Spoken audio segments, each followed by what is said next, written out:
지난주에 만났던 접시꽃을 지난주에 가서 다시 만났더니 그때의 모습과 전혀 다른 모습이었기 때문에 다시 한번 용절려서 접시꽃 두 번째 글을 적어봤습니다. 제가 낭송을 할 테니 그저 다시 한번 마음속에 있는 한 주간의 모든 근심 걱정들 다 내려놓으시고 내가 꽃이다 하는 이런 마음으로 또 감상하시면서 또 은혜를 사모하시기를 부탁을 드립니다.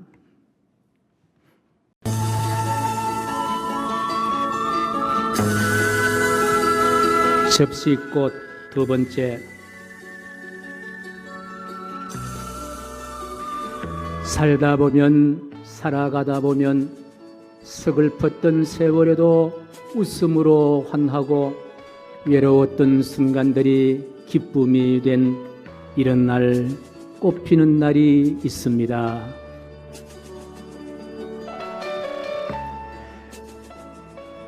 피는 법을 가르친 선생님 없어도 밤하늘에는 별빛이 평안하고 시간은 곱고 세월은 아름답게 아침에 햇살이 피듯 꽃은 피었습니다. 바람 불고 구름은 제 길 가고 물은 굽이굽이 돌고 돌았으니 어느 것 하나 보탬도 뺨도 없이 하늘이 내려와 둥근 꽃이 되었습니다.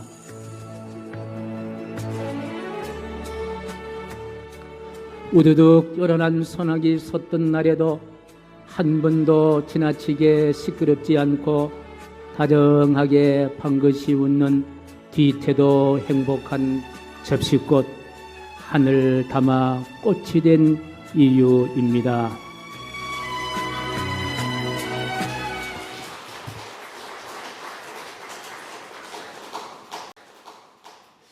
꽃을 보게 되면은 미운 마음이 사라집니다.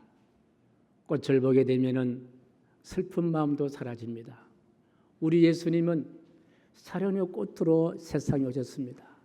그리고 우리들도 세상에 살면서 꽃처럼 아름답게, 꽃처럼 향기 있는 삶을 주문하십니다.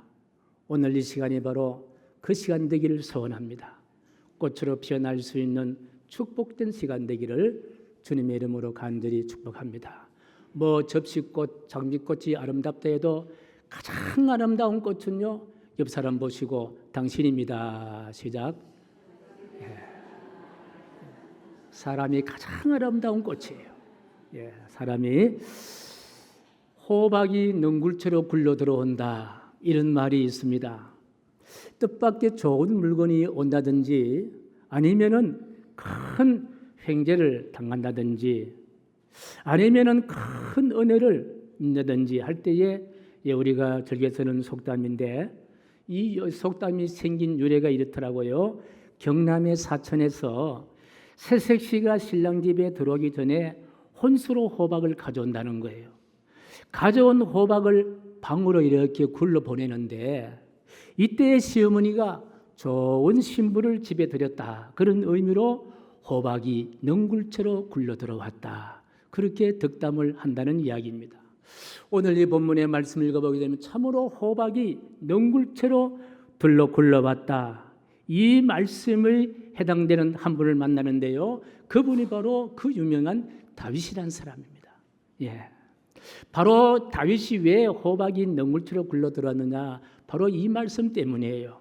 바로 19절 말씀인데요, 우리 같이 시작. 주를 두려워하는 자를 위하여 쌓아두신 은혜, 곧 주께 피하는 자를 위하여 인생 앞에 베푸신 은혜가 어찌 그리 큰지요. 이 다윗은 이새의 막내 아들로서 아버지를 도와서 양을 치던 목동이었는데 어느 날 하나님이 다윗을 불러서 이스라엘의 두 번째 왕으로 세웁니다. 이 정도가 되면요, 우리 예수 믿지 않은 사람에는 엄청난 횡재를 얻었다, 이렇게 말할 거예요. 그러나 우리가 신앙생활을 하면 이것은 하나님의 은혜라고 이야기할 수가 있습니다만은요, 그런데 오늘 본문의 말씀에 등장하는 이 말씀 가운데 쌓아두신 하나님의 은혜라는 말씀이 있는 거예요. 여기에 쌓아두신다는 말은 원어로 차판이라는 말인데 이 차판은요 감추어 둔다 그 이야기예요. 다시 말씀드리면요 비밀리에 저축한다 이 말이에요. 그러면 쌓아두신 하나님의 은혜란 말은요 감추어 둔 은혜, 바로 저축된 은혜, 숨겨진 은혜가 있다라는 거예요. 아니 목동을 불러서 일국의 왕이 된 것도 큰 은혜인데 하나님께서는 그 다윗을 불러서 쌓아두신 은혜를 주시는 거예요. 비밀리에 감추두신 은혜를 하나님이 주신다는 거예요. 숨겨두신 은혜가 있다라는 거예요. 바로 그 다윗은 그 하나님의 은혜를 알고 있었던 사람입니다. 그 은혜를 받고 있는 사람입니다. 그러니 다윗이야말로 호박이 능굴처럼 굴러 들어온 사람이다, 이렇게 표현한다 하더라도 과하지 않다 그렇게 생각을 합니다. 우리가 은혜라고 하면 보통 그 토바라는 단어를 쓰는데요, 이 선인 선하다, 아름답다, 즐겁다, 좋다 하는 단어가 다 포함되어 있습니다. 어쩌면 우리 사람들이 추구하는 모든 행복들이 다 포함된 단어가 바로 은혜란 단어입니다. 그래서 우리 은혜란 단어는요 교회에서 많이 사용하는 단어가 아닙니까? 구원도 은혜요, 영생도 은혜요, 죄사함도 은혜요, 믿음도 은혜요, 우리가 하나님의 자녀로 사는 것 다 은혜인 거예요. 그 가운데 오늘 이 자리에서 하나님께 예배 드린다는 것, 이건 은혜 중에 은혜인 줄로 믿습니다. 은혜라는 것은요 받을 자격이 없음에도 불구하고 일방적으로 베푸시는 것이 바로, 쏟아주시는 것이 바로 은혜인 줄로 믿습니다. 그렇다면 다윗처럼 이렇게 쌓아두신 은혜를, 하나님의 은혜를 어떻게 얻을 수 있을까? 다시 우리 19절 말씀을 주목하면서 같이 읽습니다. 시작. 주를 두려워하는 자를 위하여 쌓아두신 은혜, 고 주께 피하는 자를 위하여. 쌓아두신 은혜는 바로 주를 두려워하는 자, 경외하는 자, 예배하는 자가 얻을 수 있는 것이고, 주께 피하는 자에게 허락하신 은혜가 바로 감추어 두신 은혜인 줄로 믿습니다. 우리 다윗의 생애를 이렇게 가만히 보면요, 우리 수요일 날 나오시는 분은 시편을 강의를 들어보시면은요, 다윗은 정말 파란만장한 인생을 사셨다는 것을 금방 아실 거예요. 사실 다윗은 왕이었으나 세상의 모든 어둠들이 다윗에게 집중되어 있습니다. 동서남북이 다 다윗을 얽어매고 있었고, 밤마다 슬픔으로 고통으로 눈물을 흘리는데 그 흘린 눈물이요 방에 침상을 띄웠다고 했습니다. 깔고 자는 요를 적셨다고 이야기했습니다. 그런데 결국은 다윗의 마지막은요 기쁨으로 끝나는 거예요. 즐거움으로 끝나는 거예요. 행복으로 끝나는 거예요. 찬송함으로 끝나는 거예요. 왜 그렇습니까? 다윗에게 하나님은 감추던 은혜를 허락했다는 거예요. 비밀리에 저축한 은혜를 하나님께서 다윗에게 쏟아부으셨다는 거예요. 오늘 본문의 말씀도 이 다윗의 고통들이 쭉 기록되어 있는데, 다윗의 삶의 전체는 억압과 모함과 정적들에 둘러싸였고, 때로는 사람들이요 비밀리에 진 그물에 갇히기도 했고, 허탈한 거짓말에 온갖 모함을 뒤집어 쓰기도 했고, 근심으로 눈과 영혼과 몸이 쇠잔해졌다. 지금까지 일생을 슬픔으로 보낼 때도 있었다는 거예요. 사방에 비방하는 무리들로 인해서 생명이 위태로울 때도 있었다는 거예요. 이때마다 다윗이 한 특별한 일이 있는데 어떤 일을 했을까요? 17절 말씀 같이 시작. 여호와여 내가 주를 불러사오니. 이 다윗은 이 어려움 나갈 때마다 어떻게 했습니까? 여호와를 불렀다는 거예요. 여호와를 불렀다는 말이 무슨 말입니까? 하나님께 피하기 위해서입니다. 그것이 바로 다윗이 살아갈 수 있는 비밀리에 허락해 주신 하나님의 은혜라는 거예요. 감추어 둔 하나님의 은혜라는 거예요. 저축된, 숨겨놓았던 하나님의 은혜이다. 그렇습니다. 오늘 우리가 이 자리에 있다는 것은 바로 우리는 어떤 은혜를 받았느냐? 하나님이 숨겨주신 은혜를 받았는 거예요. 우리가 은혜라고 하면요, 쉽게 말하면은 우리 태양빛을 예를 든다면요, 태양빛은 모든 사람이 다 받습니다. 이 은혜입니다. 이는 카리스입니다. 그런데 오늘은요, 우리는요, 이 태양빛을 주신 그 하나님을 찾아온 거예요. 이건요, 특별한 은혜인 거예요. 감춰놓은 은혜인 거예요. 세상의 모든 사람들이 발견할 수 없는 비밀리에 하나님께 피하는 자만이 누릴 수 있는 그와 같은 저축된 은혜인 거예요. 바로 특별한 은혜라는 거예요.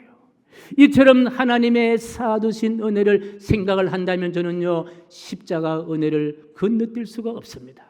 예수님의 십자가의 은혜가 바로 나를 위해서 하나님께서 숨겨두신 은혜요, 비밀스럽게 저축된 은혜이다. 여러분, 우리 예수님 십자가 지시고 갈보리 언두로 올라가실 때에 그 참혹하게 당했던 고난, 6시간 동안이나 양손과 양발에 굵은 대못에 박히셔서 뼈가 녹아져 내리는 아픔들, 십자가의 이 아픔은요, 우리의 죄악과 우리의 허물에서 우리를 구원해 주시기 위한 하나님의 은혜라는 거예요. 이건 아는 사람만 알 수 있다는 거예요. 온 세상 사람들에게는 비밀이었으나 우리는 그 비밀리에 준비되어진 그 은혜를 우리가 받은 줄로 믿습니다. 생각하면은 믿는 사람만이 경험할 수 있는 또 하나의 은혜, 쌓아두신 은혜, 감추어 놓으신 비밀스럽게 숨겨놓은 그 은혜를 저와 여러분들이 받은 줄로 믿습니다. 그리고 더더욱 놀라운 것은요, 우리 예수님이 죽은 지 3일 만에 부활하셨잖아요. 그리고 성천하셨잖아요. 그리고 저와 여러분도 그렇게 부활의 영광에 참여할 수 있다라고 약속해 주신 은혜, 이건 바로 쌓아두신 은혜이다. 이와 같은 은혜를 칼빈슨이 이렇게 이야기합니다. 저항할 수 없는 은혜다.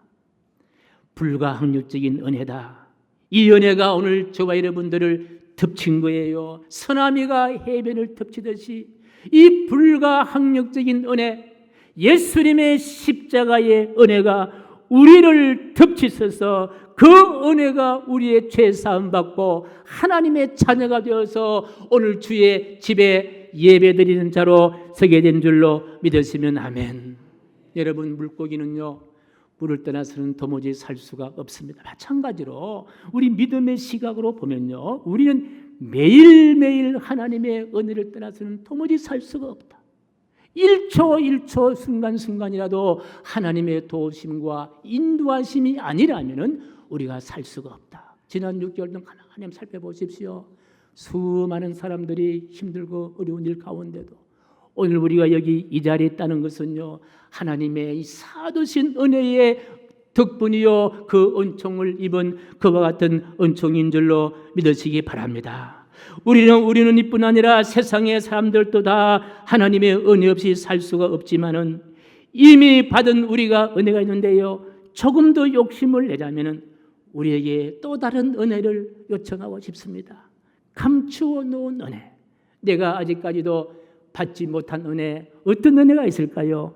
요나가 바다에 던지기 전에 물고기를 이미 준비하신 하나님의 은혜, 이런 은혜입니다.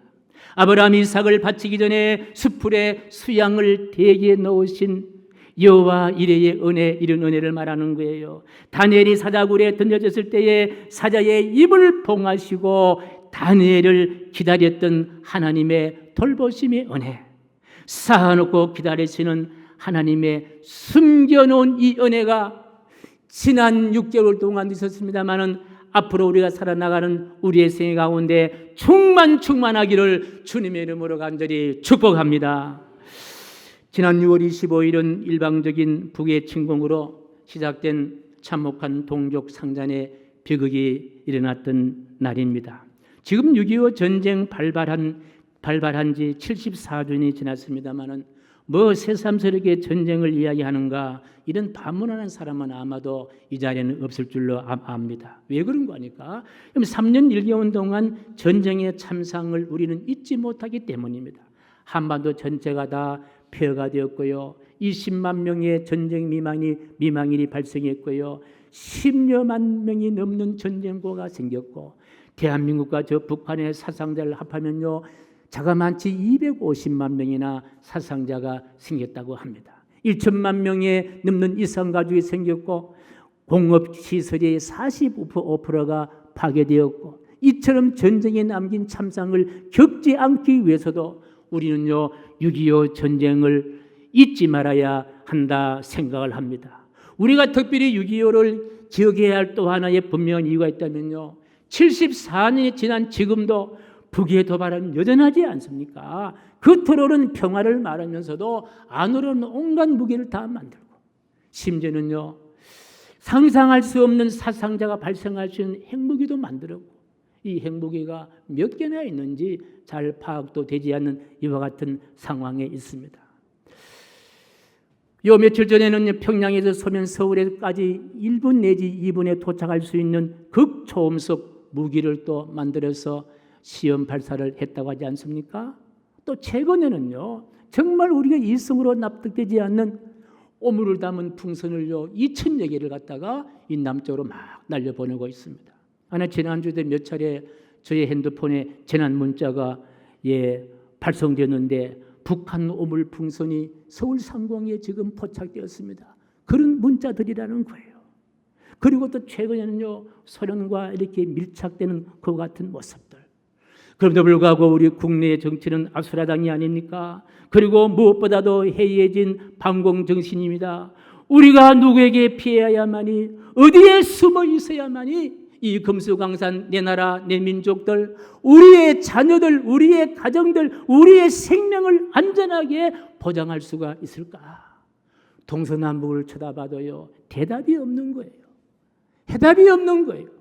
그런데 오늘 본문 말씀을 묵상하면서 그 대답을 얻으니 바로 여호와 하나님을 두려워하며 여호와께, 여호와 하나님께 피할 때에 그때만 안전하게 보존될 수가 있다. 다윗이 바로 그것을 경험하고 그것을 우리에게 말씀해 주시는 줄로 믿습니다. 저는 오늘 말씀의 제목 희망이라 썼습니다. 네 번째 붙인 이름인데요, 제가 이 희망을 네 번째로 붙인 이유 가운데는요, 우리의 희망은 도대체 어디에 있는 것일까?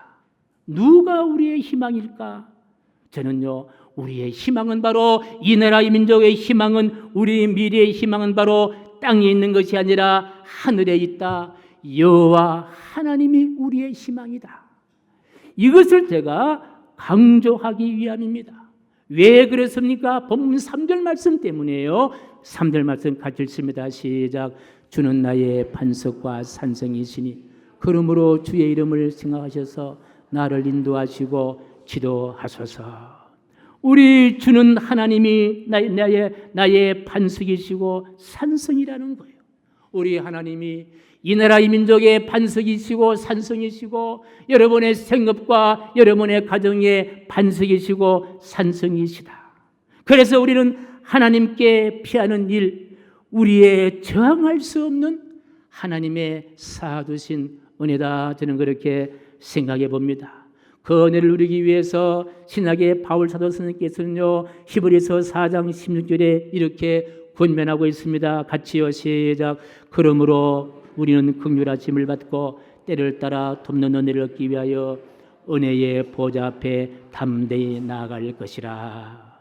오늘 이 시간 이 자리가 여러분의 은혜의 보좌인 줄로 믿습니다. 이 자리에서 쌓아두신 하나님의 은혜를 다시 한번 경험하기를 주님의 이름으로 간절히 축복합니다. 이 하나님의 쌓아두신 은혜, 이 은혜를 얻은 한 분을 소개하겠는데, 이분은 연세대학교 입학을 하면서 모교의 대학 교수가 되는 것이 꿈이었습니다. 25살에 카이스트 대학원에 진학을 했고 올림픽 조직위원회 전상개발에도 참여했다고 했으니 또래 사람들에게 부름의 대상이 되었고 구름 한 점 없이 장래가 유망한 청년이었습니다. 그런데 이 친구가 어느 날 친구 옥탑방에 놀러 갔다가 계단에 발을 헛디뎌서 3m 밑으로 떨어지게 되는 거예요. 그거 떨어지면서 경추 5번을 크게 다쳤습니다. 경추 5번. 경추 5번을 크게 다치니까 팔꿈치 이외에는 다 하반신이 마비가 되어버린 거예요. 예. 아무것도 할 수 없는 일급지체 장애인, 평생 무기징역수처럼요 방에만 갇혀 있어야 할 뼈를 깎는 고통의 날이 시작되는 거예요. 이때 믿음이 좋은 큰 누나가 있었는데 큰 누나가 이 동생에게 말합니다. 이제 하나님을 의지하자. 하나님을 의지하자. 그리고 성경책을 꺼내서 주면서 이제 우리도 하나님을 믿자. 인생은 하나님의 은혜를 얻어야만 살 수 있단다. 이런 이야기를 하길래 이제 반신반의하면서 겨우 팔꿈치로 성경을 넘겨가면서 읽다가 만난 바로 이 말씀을 만난 거예요. 요한복음 8장 32절 말씀요. 시작. 진리를 알지니 진리가 너희를 자유케 하리라. 아니 근데 이 말씀은요 2000년이 많이 보았던 말씀이에요. 왜 그런지 아십니까? 연세대학교 다니면서 이 말씀을 많이 보았는데 그 이유를 아십니까? 연세대학교 교훈이 이 말씀이에요. 우리 박진영 장로님 맞지 그죠? 많이 들었습니다. 보았습니다. 그때는 그냥 좋은 말씀 가운데 그저 한 구절이라 생각했는데 바로 이때에 이 말씀이요 양날이 선 바로 금과 같이 가슴에 확 다가온 거예요. 예수 그리스도를 만나게 된 거예요. 마음에 닫혀있던 모든 억울함과 모든 묶인 것이 확 끊어져 버렸다는 거예요. 그리고 다시 이제 방학에서부터 나오게 됩니다. 내가 이 장애인이 되다 보니까 이것이 나를 묶어버렸는데 나의 자유도 빼앗아버렸는데 아니다. 진정한 자유는 바로 장애라는 환경에 빼앗는 것이 아니라 예수 그리스도 안에 진정한 자유가 있다. 그 예수 그리스도를 만나게 된 거예요. 그리고 난 다음에 다시 공부를 시작을 하면서 미국의 피츠버그 대학으로 유학을 결심을 하고 그곳에 가도 좋은 교수를 만나고 학비와 함께 생활비를 주는 장학금까지 받고 4년 만에 박사학위를 받고 그리고 피츠버그 대학교의 교수로 제안을 받는 거예요. 별로 안 놀라시네요. 이 피츠버그 대학이요 좋은 유명한 대학이잖아요. 그런데 하나님께 약속한 대로 내가 이제 장애인을 봉사하고 섬길 수 있는 그런 삶을 살리라. 장애인은 육체적인 그와 같은 뭐라 그럴까요?